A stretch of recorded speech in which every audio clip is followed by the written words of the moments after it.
The factory was different now. It wasn't just abandoned, it was changing. Walls that once held laughter and joy were now crumbling, shifting, breathing.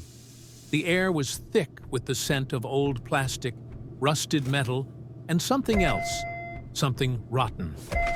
Lucas Grant, a former technician at Playtime Co., never thought he would return. But when his sister Amy disappeared after trespassing into the factory with her friends, he had no choice.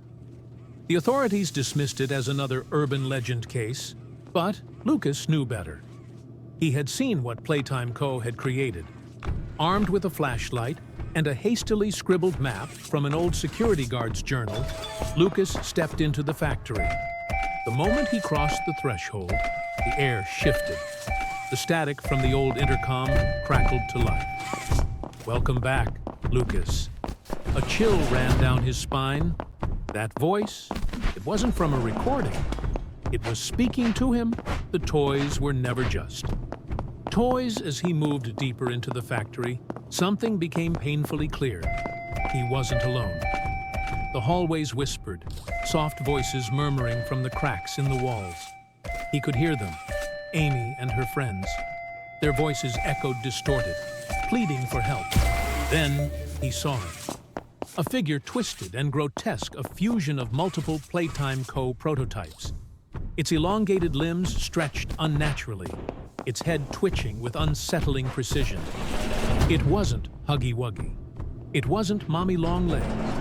This was something new, something the company had hidden deep within the factory. The Whisper. Its featureless face twitched as it turned toward Lucas. And then, in Amy's voice, it spoke. "You shouldn't have come." Lucas, his blood turned cold. He had no time to think. The lights above him flickered, and the Whisper moved. Escape, or become one of them. Lucas ran. His flashlight flickered wildly as he turned corner after corner. The hallways had changed again, leading him somewhere he didn't recognize. Playtime Co. was no longer just a factory. It was a maze, a living entity.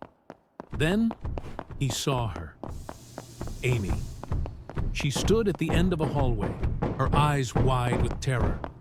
But something was wrong. Her hands twitched. Her skin was too pale, too smooth, like plastic. She whispered, "Run, Lucas."